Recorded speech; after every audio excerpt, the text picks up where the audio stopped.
Rad Racer II is a sequel to Rad Racer, an arcade-style racing game developed and published by Square, now Square Enix, for the Nintendo Entertainment System, NES, in 1990. While the original Rad Racer was known for its fast-paced gameplay and impressive visuals for the time, Rad Racer II introduced some refinements, but didn't stray too far from the formula established by its predecessor. Like its predecessor, Rad Racer II featured straightforward, arcade-style racing action. Players control a sports car and must race through various tracks, avoiding traffic and hazards, while racing against the clock. Rad Racer II built upon the graphical presentation of the first game, offering more detailed backgrounds and smoother scrolling. The visuals were designed to create a sense of speed, using parallax scrolling and road perspective techniques to simulate a 3D racing environment on the NES. Rad Racer II was developed by Square, a company that was primarily known for its role-playing games, RPGs, like Final Fantasy. The original Rad Racer was part of Square's attempt to diversify into other genres, and it became one of the few non-RPG titles they were known for in the early NES era. The development of Rad Racer II focused on refining the original formula rather than introducing major changes. The decision to make the sequel North America only likely reflected Square's focus on the Western market for this specific genre, where arcade-style racing games were more popular at the time. However, Rad Racer II did not see the same critical or commercial success as the original Rad Racer.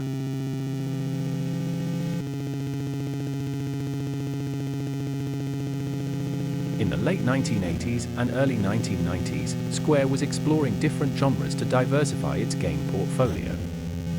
While they were already gaining recognition for their RPGs, especially with the Final Fantasy series, they saw an opportunity to create a game that appealed to Western audiences, where arcade-style games like racing titles were more popular.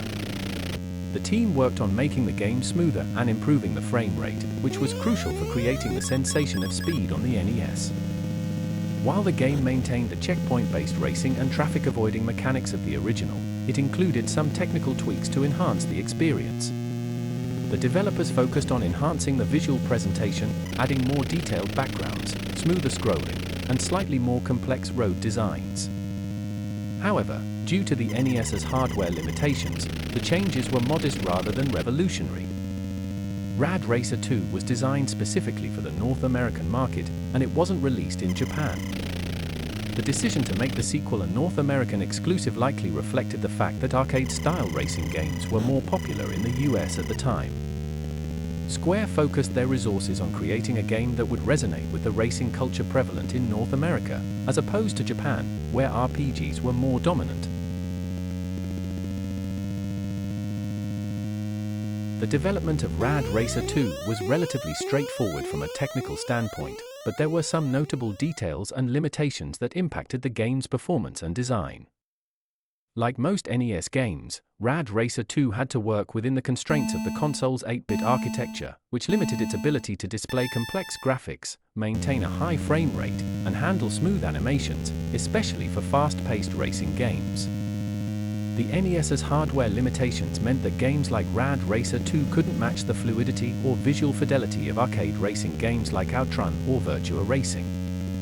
While Rad Racer II featured improved backgrounds and smoother scrolling compared to the original, the limited resolution of the NES meant that distant objects and oncoming cars were often pixelated or lacked detail. The sense of depth, which is crucial in a racing game, was simulated through sprite scaling and parallax scrolling, but the hardware struggled to deliver truly smooth transitions. When the screen was filled with multiple cars, roadside objects, or when the player used the turbo boost, which significantly increased the car's speed, the game could suffer from frame rate drops. This made the game feel less smooth and could affect player control during intense moments, such as weaving between cars at high speed. To handle the hardware limitations, the NES used a technique called sprite multiplexing, which allowed it to display more sprites than the hardware's limit by alternating their appearance every other frame. While this helped show more objects on screen, it sometimes resulted in noticeable flickering, especially when there was a lot of traffic on the road or when the player's car was near several other objects. One of the technical limitations that Rad Racer II shared with many NES titles was the lack of a save or password system. As a checkpoint-based racing game, players had to complete all the races in a single session. The sales of Rad Racer II were significantly lower compared to its predecessor, Rad Racer. While Rad Racer had been a popular title, selling well and becoming a recognizable name on the NES, Rad Racer II did not achieve the same commercial success. Unlike the original Rad Racer, which was released in both Japan and North America, Rad Racer II was only released in North America. This decision limited its potential sales base, as it never reached the Japanese market, where the original game had also found an audience. This regional exclusivity reduced the game's visibility and its overall reach. Rad Racer II was released in 1990, toward the end of the NES's life cycle. By this time, attention was already shifting toward newer, more advanced systems like the Sega Genesis, which launched in North America in 1989, and the upcoming Super Nintendo Entertainment System, SNES, which would be released in 1991. With gamers anticipating the 16-bit era, fewer people were investing in new NES titles, especially those that didn't offer groundbreaking innovations. While Rad Racer II was priced similarly to other NES titles at the time, the fact that it offered only modest improvements over the first game may have led some gamers to perceive it as less valuable. Many players who already owned Rad Racer may not have seen enough of a reason to invest in the sequel, especially with new, more advanced systems on the horizon. While specific sales figures for Rad Racer II are difficult to find, it is generally considered a commercial disappointment compared to the original Rad Racer, which had sold well due to its early release on the NES and its novelty as a 3D racing game. Rad Racer II failed to make a significant impact on the market and did not achieve lasting recognition within the NES library. Despite its lower sales, Rad Racer II remains a notable part of Square's early history, especially as one of the few non-RPG titles they developed for the NES. However, its lack of commercial success meant that the Rad Racer series was not continued after the second installment. And that wraps up our look at Rad Racer II. While it may not have hit the heights of its predecessor, it's still a fascinating part of the NES racing scene. What are your thoughts on this sequel? Did you play it back in the day? Let me know in the comments below.